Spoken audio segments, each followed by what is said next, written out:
What's up, geometry? We got 7.1 Pythagorean theorem.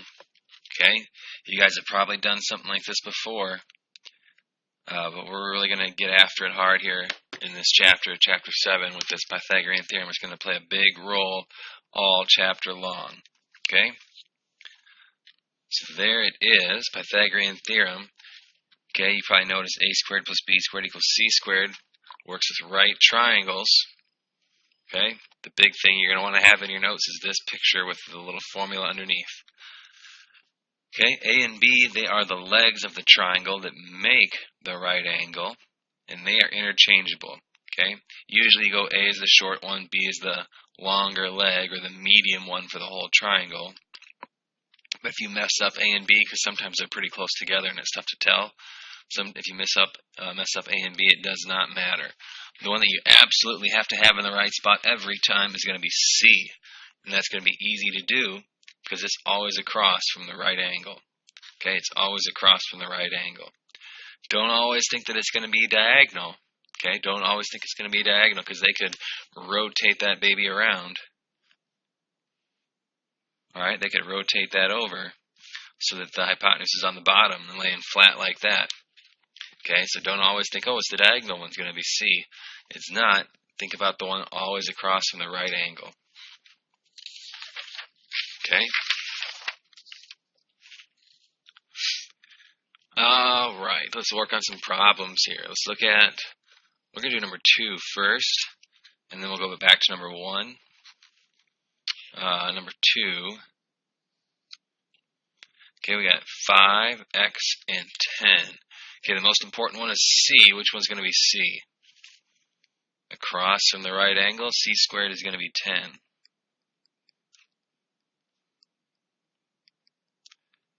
Okay, and then it doesn't really matter A or B. Usually if you can tell, the shortest one goes in for A. And then I'm going to change this to X. Because my B's, you can already see, look like 6s. And my A's will stretch out into 9s. So I try to get rid of A and B as quick as I can and change them to other letters. So it's going to be 25 plus x squared equals 100. We're going to subtract that 25 over. X squared is going to be 75. And then how do you suppose we're going to get rid of that x squared? We're going to do the square root of both sides. And we're going to get x equals the square root of 75. Now, do you see why we spent 2 days on square roots? It's going to be a pretty important thing this chapter. Can we break down 75? Because it says simplest in the directions here. Write your answer in simplest radical form. We're going to split that apart to 25 and 3. And our final answer should be 5 radical 3. Because we can do the square root of 25. Can't do the square root of 3. 5 radical 3. Okay? So that's why we spent so much time on the square roots before the chapter started here. Alright, number 1's got some big numbers. Okay? A is going to be 28. Again, B is the x squared. And our C is going to be 100. Okay, so 28 squared is going to be 784. And 100 squared is going to be a 1 with 4 zeros. 10,000.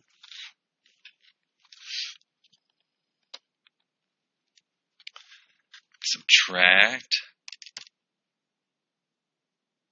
the 784. X squared equals 9,216. We're going to square root both sides. Okay, now, that would be a big square root to keep breaking up.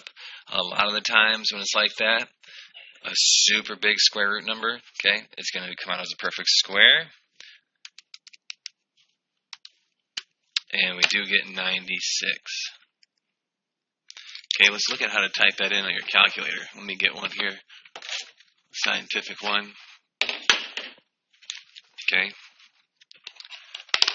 So if you're doing it on your scientific calculator, there should be a square root button. It's the little blue sign here above x squared, so I'm going to have to push second. and then x squared. You should get your square root sign. Then you're going to type in your number. Close your parentheses. And there you go. If you have one of these calculators, okay, again, it's going to be right above your x squared. So second x squared gives you the square root sign. 9216. You're going to want to hit the arrow to bump out. See how it bumped out of it now? And if you were to keep doing other math, you could type in other stuff here and it would be outside of the square root. Okay? Enter 96. There you go.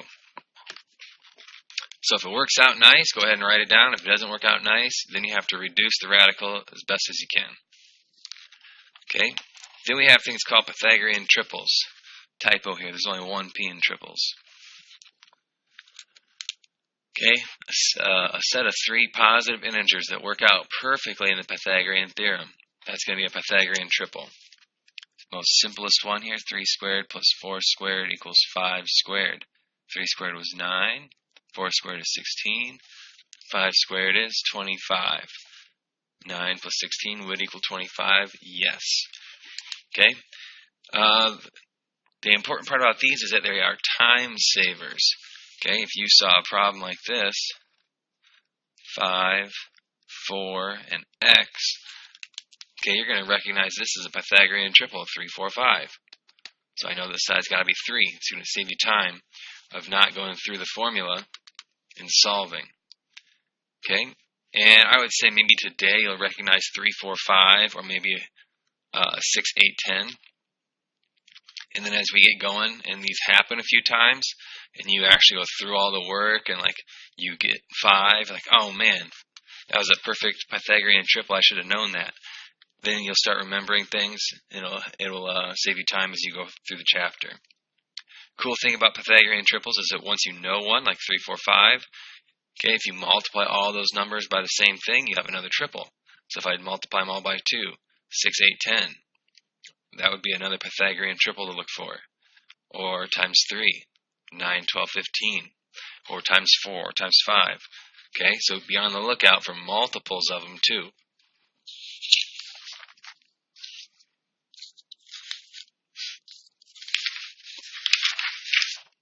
Okay, story problem. We got a ladder leaning up against the wall. 4, x, and 16. Okay, 16 is across from the right angle, so 16 is going to go in for C. 4 looks like the short one there.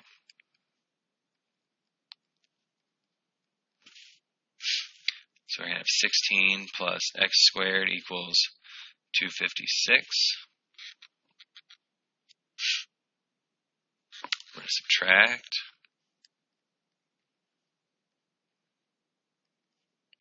And then square root.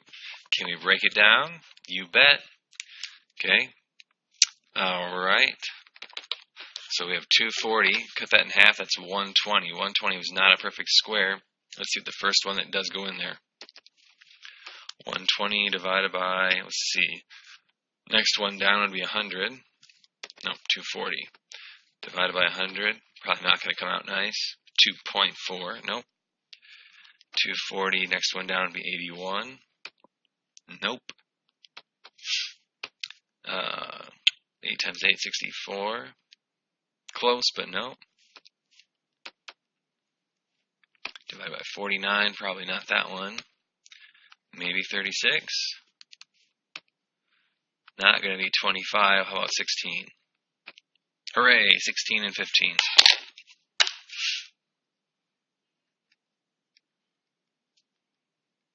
So our answer would be 4 radical 15.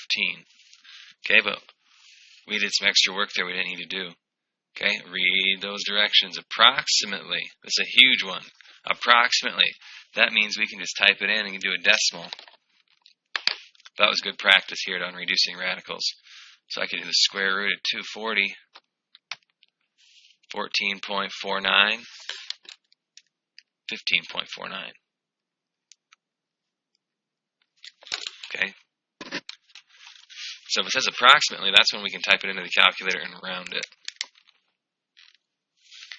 Finding areas of triangles. Okay, again, this is something we haven't worked on quite yet. It's going to have its own little section on area, but for now we're just going to get the formula half times base times height.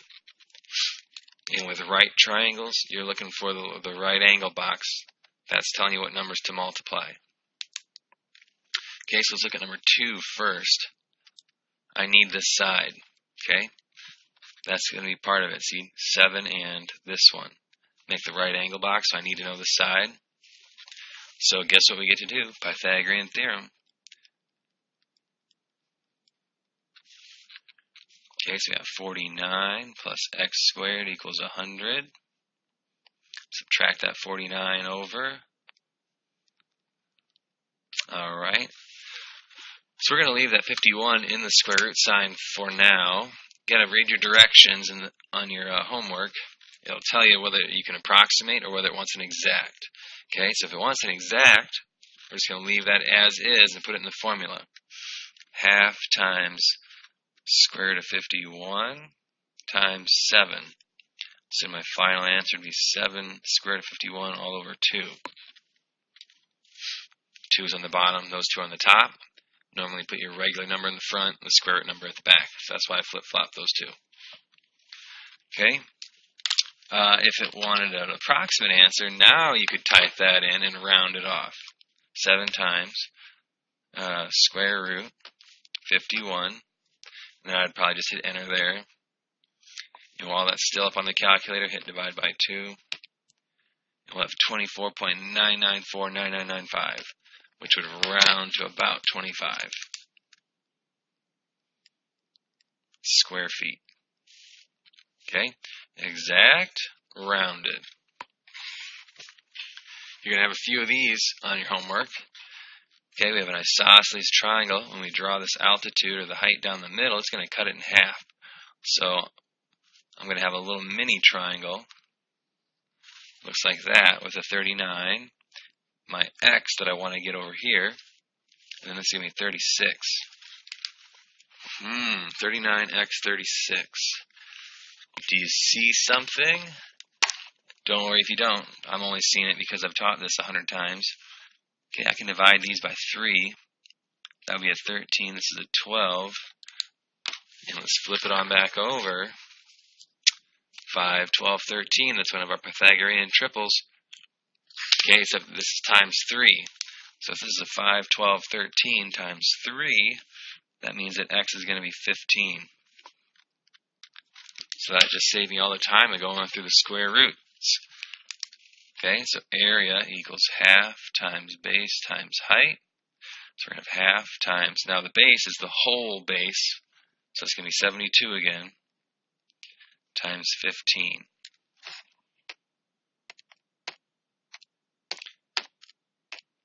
That's going to be 540 square miles. Okay, if you didn't see that, you could sure enough go through and do a squared plus b squared equals c squared, and you'll get the right answer still. Last one.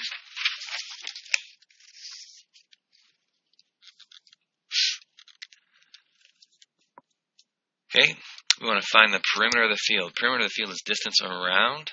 Okay, so I'm missing my bottom piece there. So we're going to do a squared plus b squared equals c squared.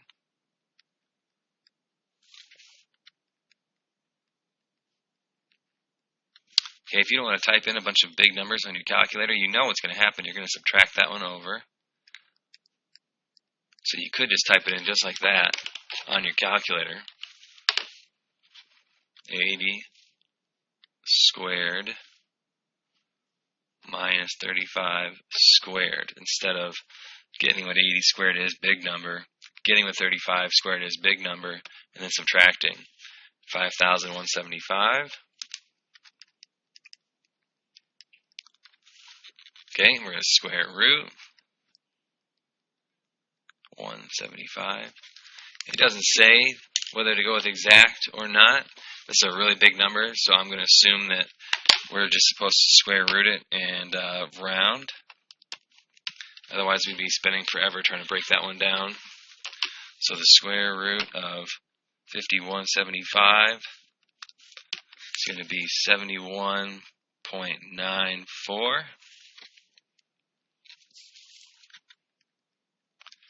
Alright, now we can do our distance around. 35 plus 80 plus 71.94, 186.94 feet. Distance around is just going to be feet. If we're going to plant a dogwood seedling, so it's a baby tree, every 10 feet around the edge, how many trees would I need? Well, if I just divide by 10, that's going to be 18.69. Maybe we should buy 19 trees just to be safe. And then how much would that cost? 19 times 12. It's going to be $228. Okay? $228. Alright, so for homework on this one, we had a worksheet. So you're going to need to get that worksheet from me. Unless I've already sent that to you, I can email that out to a few of you guys that have already said that you're going to be gone. So, alright guys, hopefully this helps. At least get a jump start on your homework. And if you have any questions, come on in and ask me for some pointers. Thanks. See you later.